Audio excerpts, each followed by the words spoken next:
probably been a while since you were hit like that in a game. What did Monday feel like for you? Yeah, my mom used to be when I was a kid, so I don't think anything will live up to it. My mom, no, that was just playing around, but I'm good. I'm good. It's part of football, you know what I mean? That's why you play it. We're good. Dillon, it looked like Aaron had a few words for you after the game. Just what was that like? You know, just getting a few words of encouragement from a quarterback of that stature. Assuming he said, I think just in general, a lot of respect for any opponent and the competition, and yeah, I think just that was more of a respect thing afterwards, and you kind of shake the QB's hand afterwards, so that's what we kind of did. When you took over at the starter, you talked about being such a big fan of Jerry, and he's yet to, I think, have a game that he's wanted this season. So how do you help him get there? Yeah, I think it's continuing our work together. I think Jerry's hardest on himself and wants to play at a level for us as a team, but also himself as well. But I don't think that's ever going to stop our approach. We believe in Jerry.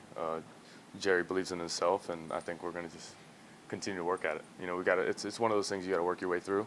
But I don't want to keep sounding mundane and saying the same thing, but it starts with me, and being able to help that connection, and then of course just creating easy touches, and then the rest will come. But the confidence building for everyone is a part of it as well. Dillon, did you know Tua back in the day? Knew of Tua, yeah. We played against each other once, and of course, him playing in Hawaii, everyone knew kind of Tua. Okay. The first time two lefties are starting against each other in the NFL. I didn't know that. It's unique. What did you learn about yourself in your second start? I think you continue to learn from each start, each time going in there. There's a lot of details that you want to fine tune and continue to get better at, and get more comfortable with that. But margin for error is small as well. So I think I knew that, but continue to learn that and try to evolve to be better for this team. Obviously, what about red zone? The red zone performance, your own red zone performance, and just sort of everybody. It just seemed like so many things went wrong in the red zone, or throws into the red zone, or whatever. How do you feel like that went, and what do you guys do today? Yeah, it needs to be better. That's plain and simple. We need to help ourselves. And 2 minute was a different kind of situation because you're fighting time in that sense. But in the other two, got to get in the end zone, got to score touchdowns in the red area, not field goals.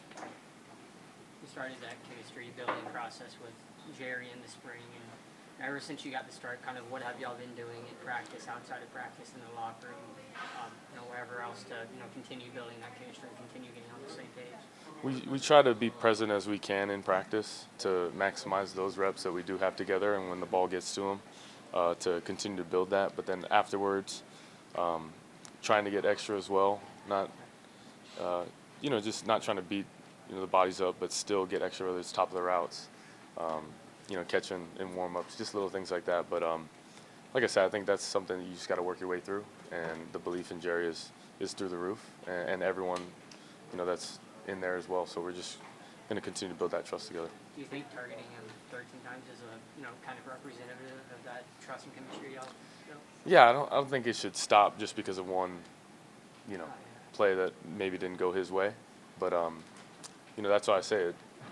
There's a pitch and a catch, and there's two. It takes two to tango, so you got to kind of help each other in that way. When you talk about always wanting plays back, is the miss to Jerry when he on that scramble play where he kind of breaks loose, is that at the top of the list from that student? For sure. Yeah, I think there's a bunch, and I think from play to play, there's a lot of things that you want back and you take notes on and you want to continue to emphasize. But I think the common theme is when you gotta you need it, you gotta go get it, and that's kind of what we need to do. Did anything stand out about that? I mean, on that throw, was it just a bad throw, or could you stop moving, or? Yeah, I think I could have just put it on him, but was kind of playing. He was starting to get even with the defender and starting to get over the top, so I wanted to put a little more touch. But one of those throws in between that you look back and maybe I could have put the ball on his left inside shoulder, maybe would have been a tougher catch, or continue maybe just flatten the ball a little bit more. Dillon, I think you dropped back 58 times, threw it 52. Just how do you lower that number so that all the pressure isn't on the pass? In a perfect world, you always want to be balanced in a lot of ways, and I think within the situation of the game, you have to attack it a certain way, and at some point you're not fighting the scoreboard, you're fighting time, and you want to, or kind of fighting both at the same time, but you want to kind of attack it a little more, and that's what got us into that. But yeah, I think it's pretty obvious. Winning football is pretty balanced, and it kind of works in unison. The run and the pass to set things up, create more explosives, chunks, and just be more efficient in general. So, yeah, to naked eye, it's obvious there. In the first couple games, you've only had a couple deep passes. Has that been more the game plan, or they've been called and it just hasn't been there? No, I think it's been called, and there's times of getting into it. I think always being aware of immediate reactions and trying to be smart with the football, knowing when there's times to take shots and not, but also just knowing where we're at certain points and wanting to play positive, efficient football and continue to do that. But yeah, we want more chunks in the pass game, more explosive for sure.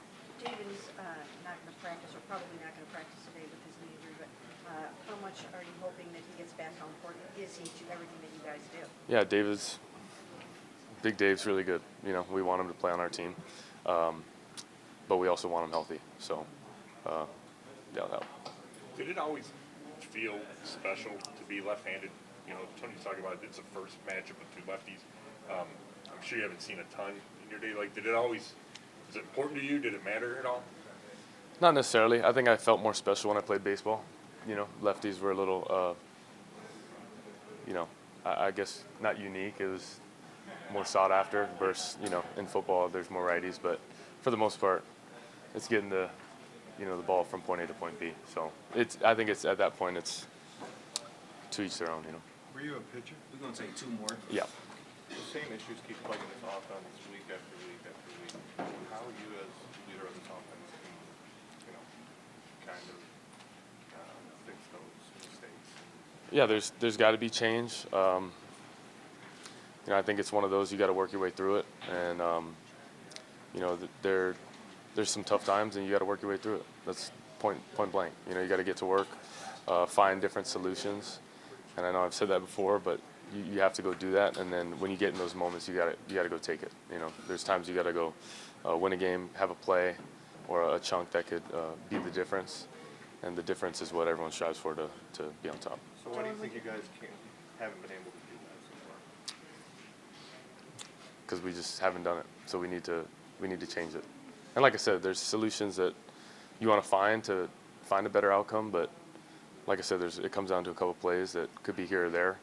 And I think you can look at third downs. We can be better red area, running the football, being more efficient in the pass game. So I think if you look at it through that, there's a lot of areas we can be better. But then at a certain point too, it's the mentality that we all have to come together as well. Dillon, after the game, Myles Garrett expressed frustration that you guys keep losing the same way every single week. At the same time, he was very supportive of you as a quarterback. So I'm just wondering, what impact does that have on you when you hear him talk about that? And have you guys kind of talked through this some together? Yeah, he cares about winning, and it matters to him. So of course there's going to be frustration, but at the same time, I think with leaders on our team, that's us being about our action and being about going to work, and that's what these guys do. So we got to continue to work together and find answers because we want a better outcome. We do. What do you expect from your first home start? Sorry, no. Come on. First home start. Go ahead. Right? I mean, what do you expect? Are you looking forward to being in front of the home crowd for the first time? I am. I'm excited. It'll be a lot of fun to start at home, and excited to be back here. So it'll be fun. Thanks. Yep. Thank you.